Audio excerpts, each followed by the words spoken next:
Have you ever looked at someone who tries so hard to be good, to follow their faith, and wondered why their life seems so full of hardship? It is a quiet question many of us carry. Why do good people seem to suffer the most? Why does it feel like the more you believe, the heavier the tests become? Islam doesn't avoid this question. In fact, the Qur'an addresses it head-on, offering a perspective that brings comfort, purpose, and clarity to hearts that feel weighed down. Allah tells us directly, "Do the people think that they will be left to say, 'We believe,' and they will not be tested?" This single verse changes everything. It tells us that trials are not a sign of Allah's displeasure or abandonment. On the contrary, they are proof that our faith is real, that it's alive and kicking. Think about it. Who were the people closest to Allah? The prophets. If being good was supposed to be a shield against all pain, their lives should have been the easiest, but they weren't.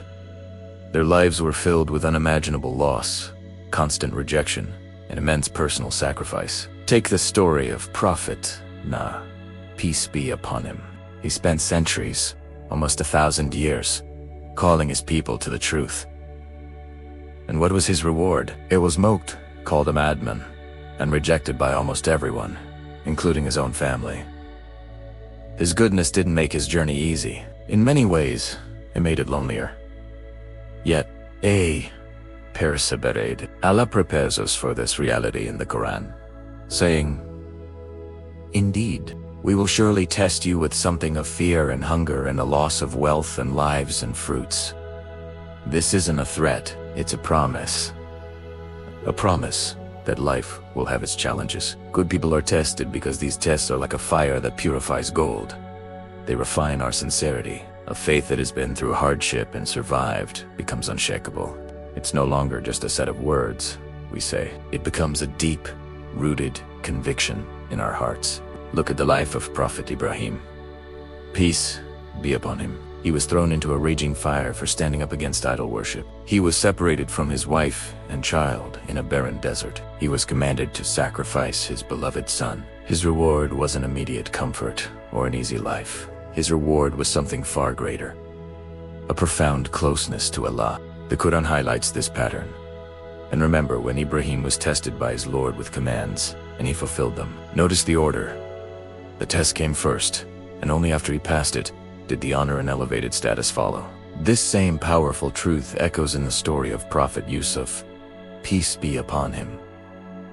His life was a series of devastating trials. He was betrayed by his own brothers, who threw him into a well. He was sold into slavery. He was falsely accused and thrown into prison for years, despite his innocence. Throughout all of this, he remained patient and righteous. His suffering wasn't a punishment. It was preparation. It was the training ground that shaped him into the great leader he was destined to become. Years later, when he rose to a position of great power in Egypt, it wasn't because he had somehow avoided trials, but precisely because he had endured them with unwavering integrity and faith. What's the common thread here? Patience. Allah tells us in the Quran, and Allah loves the patient. Patience in Islam isn't just passively waiting for things to get better. It's an active, dynamic form of faith. It's about consciously choosing to do the right thing, to trust in Allah's plan, even when bitterness and despair feel like the easier options. It's holding on to your principles when the world is pushing you to abandon them. Even the final messenger, our beloved Prophet Muhammad, peace and blessings be upon him, was no exception. His life was a testament to this divine principle. He endured intense hunger, forcing him to tie stones to his stomach. He was exiled from his home city of Makkah. He faced constant insults, ridicule, and physical harm. He buried 6 of his 7 children during his own lifetime. He experienced betrayal from those he trusted. His path was paved with deep, personal sorrow. Yet, in the midst of it all, what was Allah's message to him? So be patient. Indeed, the promise of Allah is truth. So why? Why this pattern? Because good people have hearts that are capable of incredible growth. Hardship is a tool for spiritual development. It chips away at our arrogance and pride. It deepens our reliance on Allah, making us realize that we have no true power or security outside of Him. It detaches our souls from the temporary comforts and false securities of this world and attaches us to what is eternal. Sometimes, Allah tests those He loves simply to raise their rank in the afterlife, to wipe away their sins, or even to protect them from a greater calamity that we can't see. The Prophet, peace be upon him, said something profound. When Allah loves a servant, He tests him. So, a trial can actually be a sign of divine love.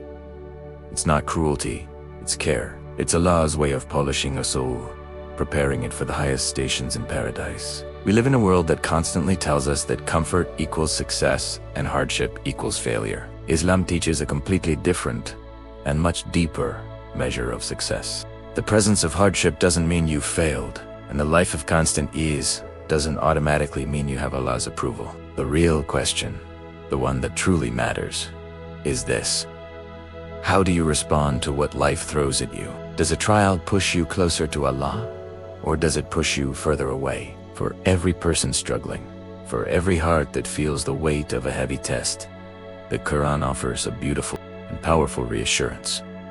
Allah does not burden a soul beyond what it can bear.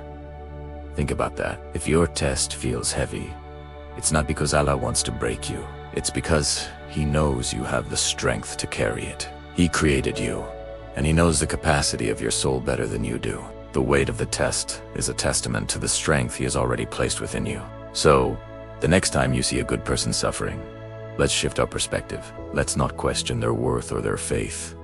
Instead, let's recognize their strength. Let's see their trials not as proof of weakness, but as signs of spiritual refinement, a soul being polished by its Creator. In the end, every believer who remains patient comes to realize a powerful and liberating truth. This world and its hardships are temporary.